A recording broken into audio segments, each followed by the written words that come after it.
Marjorie Taylor Greene, I mentioned her last week. Some folks are starting to celebrate her. People are starting to think, man, Marge is such a populist.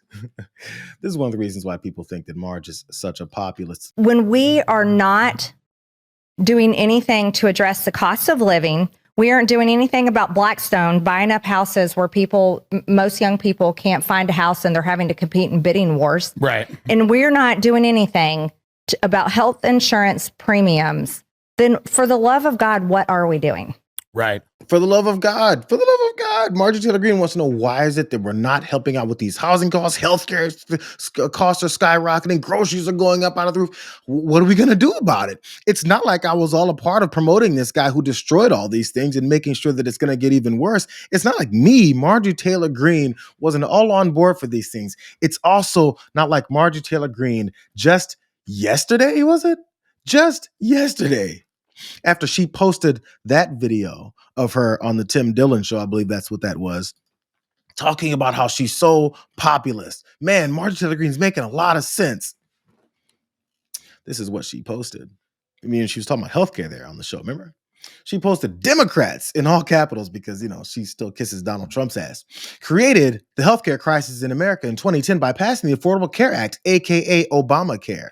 Democrats, again, all capitals, made it worse in 2021 by extending the tax credits. It's been 15 years. Yes, it's past time to address it by building the off-ramp to off Obamacare.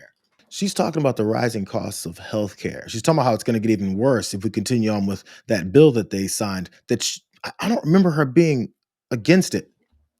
But she wants to talk about how Democrats destroyed healthcare in 2010. How was healthcare in 2009? Do you guys remember if healthcare was free and accessible to everyone? And when I say free, I mean our tax dollars go to us being able to go to a doctor and not pay $10,000. So it's never free. Let's keep that real. But they want to tell you that healthcare was beautiful before 2010. Then the ACA came in and destroyed everything. This is the same Marjorie Taylor Greene who just last week was saying other populist things about how the shutdown is the Republicans' fault and healthcare is going to rise and ACA things are going to be off the charts. It's like she's saying two different things depending on the audience that she's in front of and the people that she's looking to impress with her lies.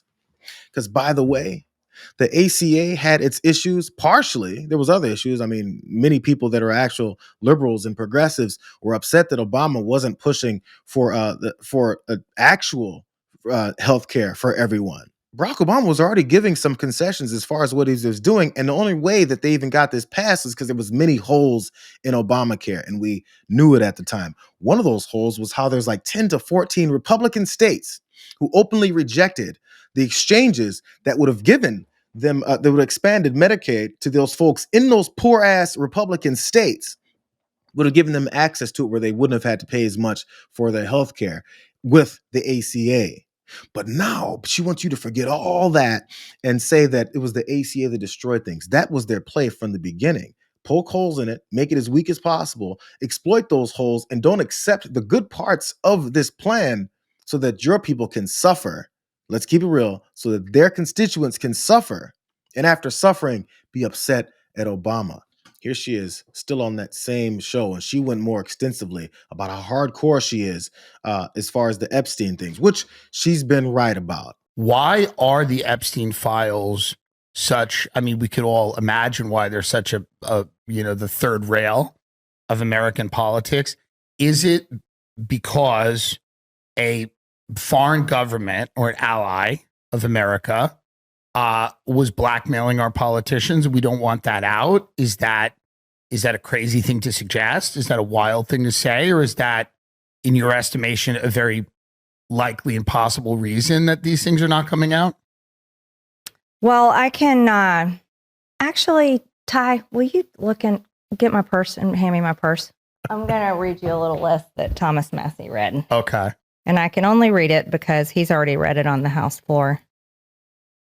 This is the most heinous crime ever, by the way. It's crimes against children. Okay, these poor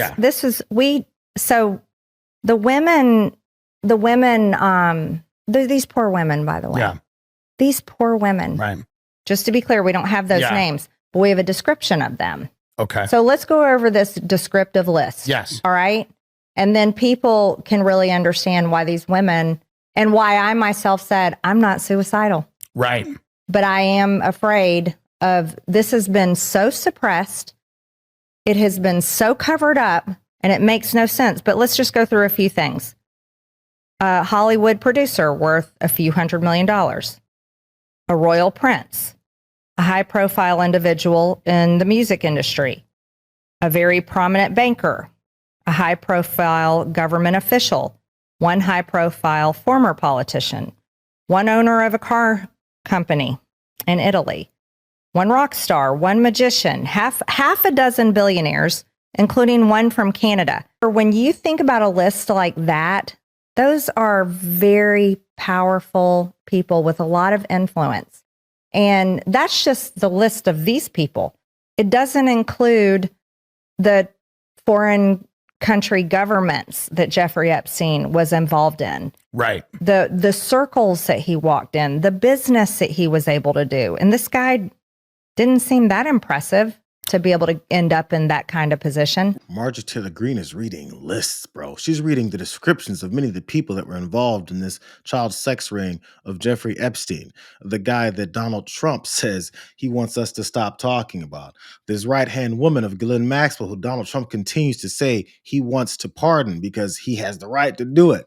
So it's weird how on that list, she didn't mention anything about former presidents, current presidents, former and current presidents. It's weird because she still kisses his ass, no matter how much she's acting like she cares about these things. Here's a current president talking about getting into heaven. I wonder what was on his mind. Go ahead. You had talked a couple weeks ago, you were doing an interview and you talked about how you hope to end the war in Ukraine because it might help you get into heaven.